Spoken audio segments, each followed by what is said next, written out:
En avril 2018, le rappeur A$AP donne une interview à un média rap local. Un moment important pour lui puisqu'à cette occasion, il présente publiquement pour la première fois les nouvelles recrues de son label indépendant.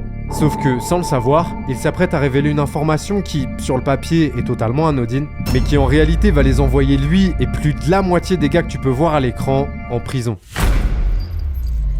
Alright, tell the people who we on the line, who we got on the line right now. You already know, man.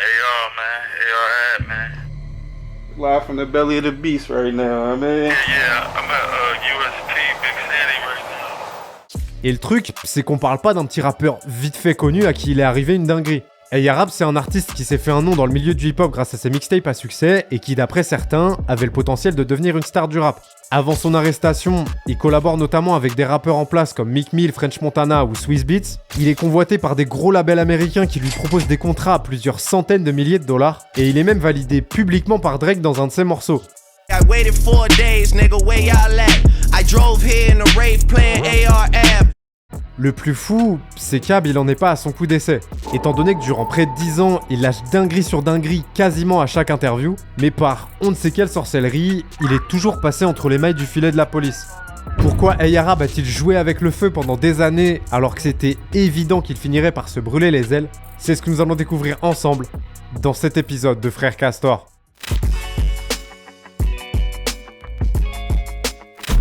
Notre histoire se déroule à Philadelphie, dans le nord-est des États-Unis. C'est dans cette ville que grandit A$AP, entouré par sa famille qu'il décrit comme stricte et très croyante. Chez lui, on prie 5 fois par jour, on se couche tôt et t'as intérêt à faire tes devoirs sinon t'as le daron qui te tombe dessus. Et apparemment, c'est la dernière chose dont t'as envie.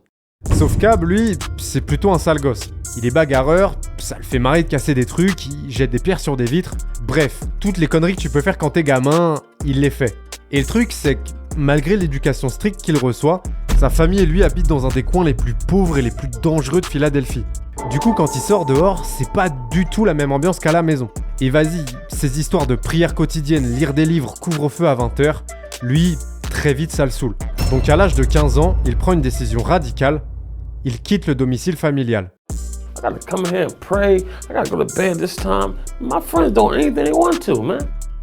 I'd rather live in these streets and have my freedom. So by the time I turned 15, 16, I said, I'm leaving. I left, and my brother left right behind me. A$AP est désormais à la rue, et forcément, sa seule préoccupation devient de faire suffisamment d'argent pour s'en sortir. Dans un premier temps, il trouve un petit job qui lui permet de se débrouiller, mais assez rapidement, une opportunité de gagner le double de ce qu'il gagne actuellement en travaillant seulement 3 jours par semaine s'offre à lui, et je parle pas de se lancer dans le e-commerce.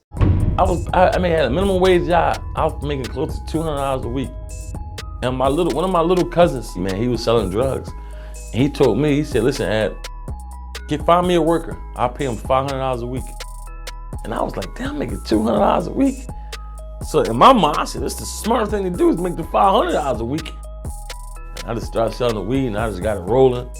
Ce move-là, ça va marquer un véritable tournant dans sa vie, parce qu'à partir de ce moment-là, dans son esprit, c'est clair, net et précis, c'est l'argent avant tout.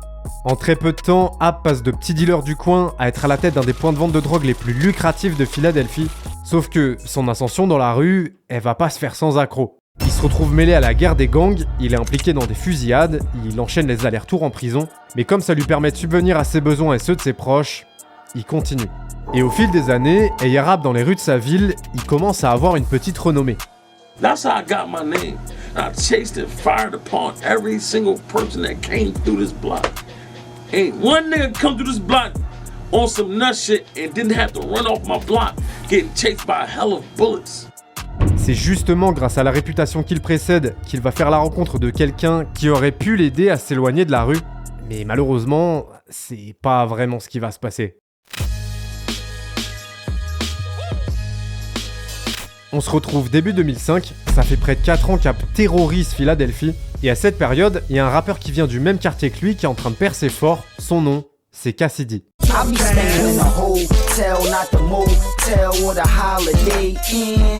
Shake it, I wanna see you shake it. I ain't gon' fake it, I wanna see you naked. How you doing, ma? This your song, ma?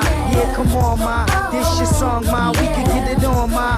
À ce moment-là, Cassidy il est considéré comme une des nouvelles étoiles montantes du rap venant de la côte Est. Son premier album sorti l'année précédente tape disque d'or et numéro 2 du top album aux États-Unis. Il a un contrat en maison de disques. Il lâche des couplets aux côtés de Snoop Dogg, Diddy ou Nas. Bref, il semble avoir une belle carrière devant lui.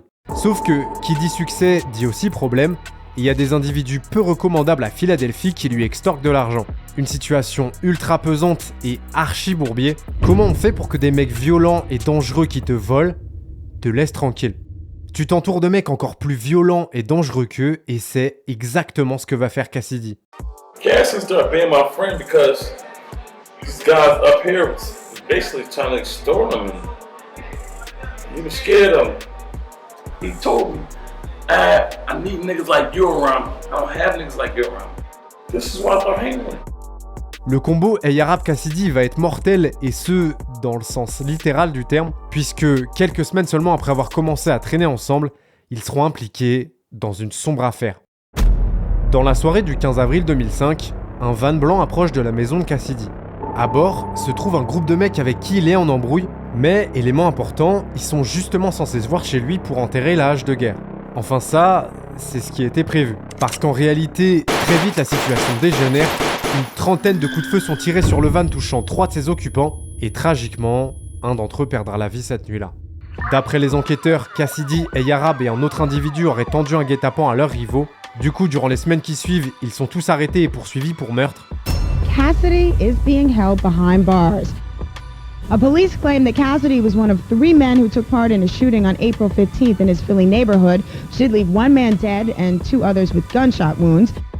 Cassidy est plus spécifiquement accusé d'avoir fourni les armes utilisées lors de l'attaque, et A$AP quant à lui d'être l'un des tireurs. Sauf que cette affaire, juridiquement, c'est un bordel. Témoins clés qui se rétractent au dernier moment, différentes juridictions qui n'arrivent pas à se mettre d'accord, absence de preuves suffisamment tangibles.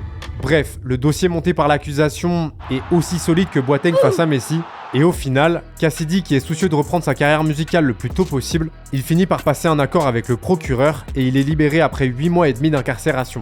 Et A$AP de son côté, il ira jusqu'au procès qui se tiendra en 2007 et il sera finalement acquitté, faisant de lui à nouveau un homme libre après avoir passé plus de 2 ans derrière les barreaux. Autant dire qu'au vu des peines de zinzin qu'ils risquaient tous les deux initialement, ils s'en sont plutôt bien sortis. Et suite à leur libération, Cassidy prend A$AP sous son aile et l'encourage à tenter sa chance dans l'industrie musicale. I'm from the big city of dreams. You got plenty of hustlers, plenty of fiends. Yeah. I'm trying to get established. If not rapping, I'm in a crack house giving work to an addict. Malheureusement, assez rapidement ça devient tendu entre eux, donc chacun va faire son truc de son côté. Mais cette expérience-là, A$AP ça le déterre de fou à continuer dans le rap. Et en 2010, il fonde son propre label indépendant, OBH. Alors, officiellement, OBH c'est qu'un simple label de musique, sauf qu'en réalité, ils vont pas juste vendre des disques.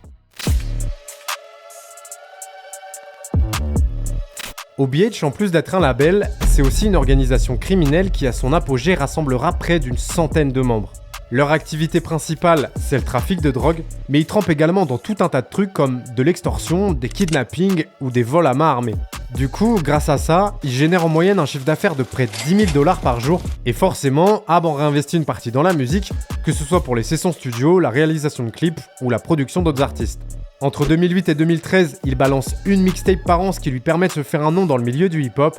Il donne ses premières interviews, il est convoité par des gros labels américains, ses clips tapent plusieurs millions de vues. I'm still stuffing clips to the tip top.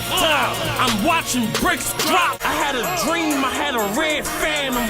But in real life, trying to duck the fed, stuck on parole, still getting high. My man took a headshot, still didn't die. Musicalement, son style très brut, très authentique est particulièrement apprécié par la rue. Et en juillet 2015, Drake le mentionne dans son morceau clash contre Meek Mill, Back to Back.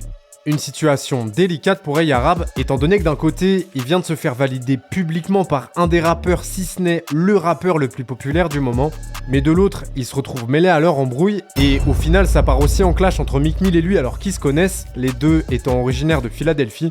Bref, ça n'empêche que cette histoire va lui donner masse de visibilité, donc il va en profiter pour redoubler d'efforts dans la musique.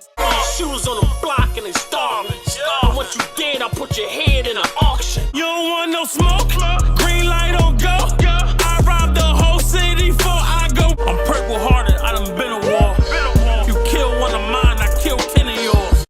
Sauf que pour rappel, Ab il est également à la tête d'un gang qui sème la terreur à Philadelphie. Ok, il sort des chansons, il tourne des clips, il donne des concerts, mais en parallèle de tout ça, sa vie, elle fait tout sauf rêver. Il a la police sur ses côtes qui cherche à le faire tomber par tous les moyens possibles. Dès qu'il sort de son quartier, il est obligé d'être constamment accompagné et armé. En l'espace de quelques mois, il sera d'ailleurs victime de 2 tentatives d'assassinat dont une où il frôle la mort puisqu'il est touché à 10 reprises. Et le plus fou, c'est qu'il a tellement d'ennemis qu'il sait même pas qui se cache derrière. En mode, c'est Thanos le type. I'm assuming you know who the person is. Actually, I never really found out who shot me because I robbed a couple niggas, took some bricks from some people right before that, and it was some money on my head in Philly. Cet extrait d'interview, il illustre aussi très bien un truc qui va finir par lui porter préjudice. Hey Arabe parle beaucoup trop. Ici, on n'est pas sur 2-3 anecdotes de rue qui lui échappent ici et là de temps en temps. Non, à chaque interview, Ab te raconte sans pression les crimes qu'il a commis par le passé, les crimes qu'il commet en ce moment et les crimes qu'il ambitionne de commettre dans le futur.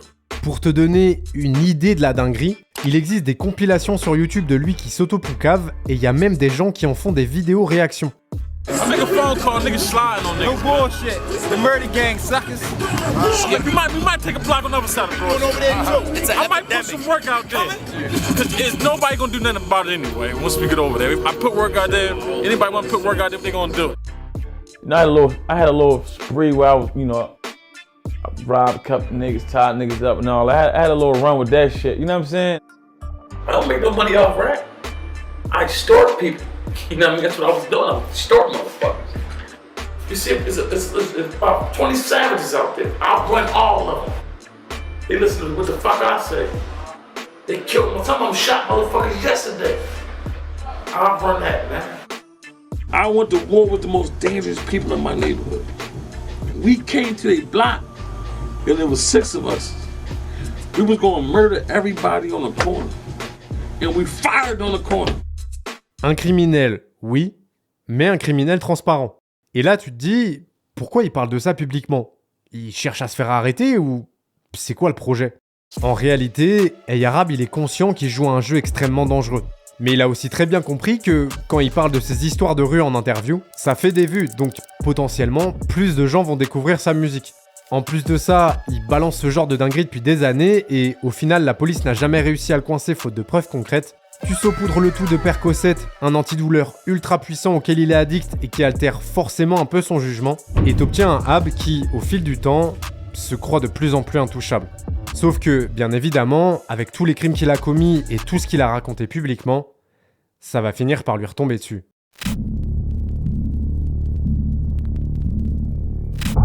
Dans l'après-midi du 11 septembre 2017, une des nouvelles recrues d'OBH connue dans la rue sous le nom de Skinny Me capte un mec avec qui ils font affaire. Mais pour des raisons toujours inconnues, une altercation éclate et Skinny ouvre le feu sur lui, le touchant mortellement à 7 reprises. Durant plusieurs mois, l'enquête autour de ce meurtre sera dans une impasse parce que, malgré le fait que la police de Philadelphie dispose d'images où on voit clairement le meurtrier, ils n'arrivent pas à l'identifier. Du coup, ça dans l'immédiat, il n'y a pas de raison que ça change.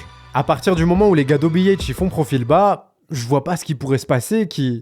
Y'all know who he is. This is my little brother, Skinny Me. Notorious. That boy about 130 pounds of horror. When he said I killed the nigga and I did that, I seen him do it. I seen Skinny Me get bloody. I know what he can do. He probably the most dangerous nigga I ever met in my life, bro. And I do This it all for my boy brothers, is a man. cold-blooded, brutal motherfucking man. C'est cette affaire qui va être l'élément déclencheur de tout ce qui va suivre, puisque quand les enquêteurs finissent par identifier Skinny Me, forcément ils le relient à OBH, et donc à Hey Arabe. Et comme les autorités les soupçonnent d'être impliqués dans tout un tas d'autres trucs, pendant des mois, la police et le FBI surveillent le groupe de très près. Des caméras de surveillance sont installées à des endroits stratégiques pour suivre leurs allées et venues. Leurs téléphones sont mis sur écoute. Plusieurs perquisitions sont menées. Le frère d'Ab révélera d'ailleurs plus tard en interview qu'à cette période, ils sentent bien que l'étau de la police est en train de se resserrer. Well, they was kind of showing that they was coming. They had come taking phones, so we kind of knew. We didn't know why. We didn't know who they was gonna grab, when they was gonna grab, when they was coming, but we kind of knew they was coming. Du coup, ce qui devait arriver arriva, et le 17 octobre 2018, Hey Arabe et plusieurs membres d'OBH sont arrêtés lors d'une opération de police de grande ampleur. Au total, 16 chefs d'inculpation différents sont retenus contre eux. Selon les autorités, entre 2017 et 2018, le groupe aurait acheminé depuis la côte ouest des États-Unis plusieurs dizaines de kilos de drogue, dont de la cocaïne, du crack, de l'héroïne et de la méthamphétamine qu'ils ont ensuite revendus dans les rues de Philadelphie. À l'issue des investigations, les enquêteurs ont d'ailleurs saisi près de 30 000 $ en liquide, des dizaines de kilos de drogue ainsi que plusieurs armes à feu. Dans cette affaire, Hey Arab, lui, il est plus précisément accusé d'être le leader qui dirigeait les opérations et d'avoir ordonné le meurtre d'un ancien membre d'OBH qui les aurait trahis. Et le 15 avril 2021, il est finalement condamné à 45 ans de prison. Une lourde peine qui, au vu de son âge, s'apparente presque à une condamnation à perpétuité, étant donné qu'au moment de son éventuelle libération en 2066, il sera âgé de 83 ans. Si tu as apprécié cette vidéo, je t'invite à aller regarder celle-ci dans laquelle je te raconte ce que sont devenus ces rappeurs qui à une époque ambiançaient la terre entière, ou celle-là qui explique pourquoi Pop Smoke a été brutalement assassiné.